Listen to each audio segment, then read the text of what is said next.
Welcome back. I'm Sugar with Sugar in the Attic Homestead, and we are going over 1960s magazine. This is a Vogue knitting magazine. Now, in this magazine, they have a lot of pictures. Also, in the back, they will have instructions on some of these, and we'll get into that in just a few minutes. In a previous video, I mentioned that I remember my mother taking beads and or sequins and knitting them into a shell or maybe a long sleeve sweater for after 5 wear, and then adding a heavy satin skirt, maybe a heavy satin jacket, or if she didn't have a jacket, she had the very long gloves. So here is a picture of some of the shells and sweaters, the type I was talking about. You can see the large sequins, and when they would move, when they would walk, these sequins would move. So it was very attractive. It was very eye-catching. Ladies used to try to outdo each other on how ornate they made their shells or sweaters when it was an after 5 event. And these were only worn after 5 out. Like if you had a house party, you really didn't wear this. You wore a suit, and that we'll get into that a little bit later. And it was not knitted, but this was for after 5 wear. Now, they also, if you can see on this one, they would knit a variety of stitches and also a variety of yarn. It could be a yarn that stood up a little bit so it had a different texture. It could be a very smooth yarn. It could have been different colors that they put together. It could have been one solid color. It was very interesting, and they were very, very creative in what they did. I was always amazed at the different things that my mother did with yarn. To me, it's just a ball of yarn. I was the person that got to make the ball of yarn out of the skein that came out. I thought that was fun. I was young. But after that, that's it. She had a specific carrier that she kept all of her yarn and whatever she was working on in, and she would take it with her if it was to a doctor's appointment or whatever. They were always doing something, knitting, crocheting, but knitting especially. In here you can see they put flowers on it. This was very, very popular. You knitted flowers into the pattern. Now, I would imagine these instructions were way beyond me. They were so detailed, no, I can't knit at all. I tried once, it just didn't work. So I just pulled everything out and wrapped it in the ball, and that was the end of that. Now, we'll go through this magazine. Like I said, a lot of black and white pictures, not much color, because the ink was very expensive back then, and it cost a whole lot more to put a color picture in a magazine. Now, we get to the directions.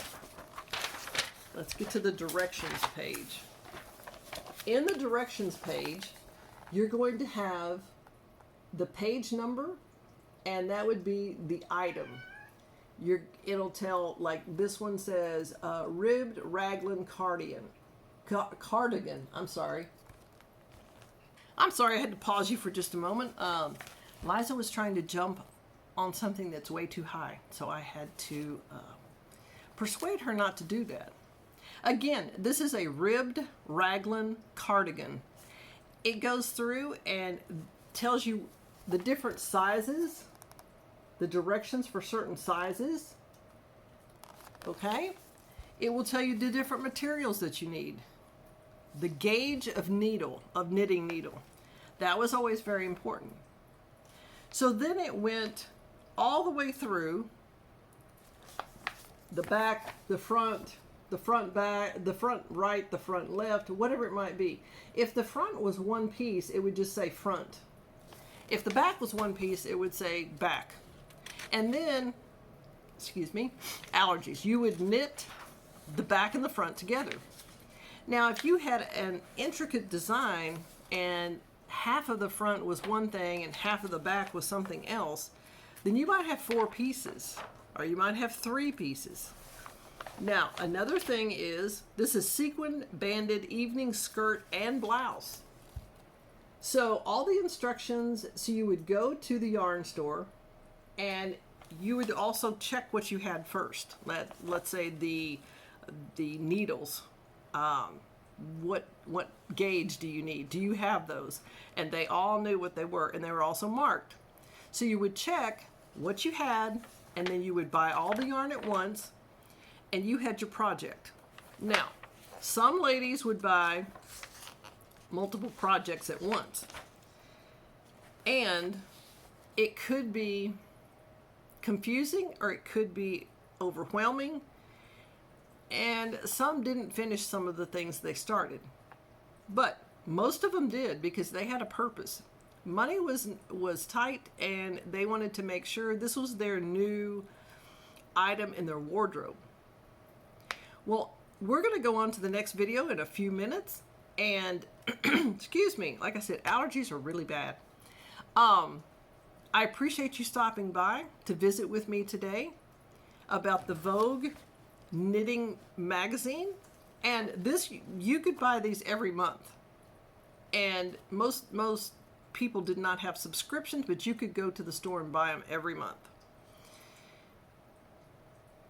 And you can actually take these directions to a yarn store today if you know how to knit, and you can take these directions and you can make these items.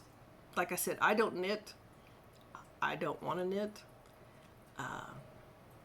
But people do, and if you don't knit and you want to have one of these made, you could make a photocopy of it if you could find these older patterns, and then take it to someone and let them make it for you. It would not be original vintage, but it would be a copy, which is pretty good. I appreciate you stopping by. Now, in the comments below, let me know if you've ever followed the directions on one of the patterns that maybe you're from the 60s, you take it to the store and you buy everything and you complete it. And how did that work? Was it difficult, or was it just a lot of fun and it's a hobby? Take just a minute and subscribe to my channel. If you wish and found this interesting, give me a thumbs up. And in the comments below, again, let me know if you've ever gone to a yarn store and actually knitted something like this, or just a sweater, and how it worked out. I appreciate you stopping by, and I'll see you tomorrow.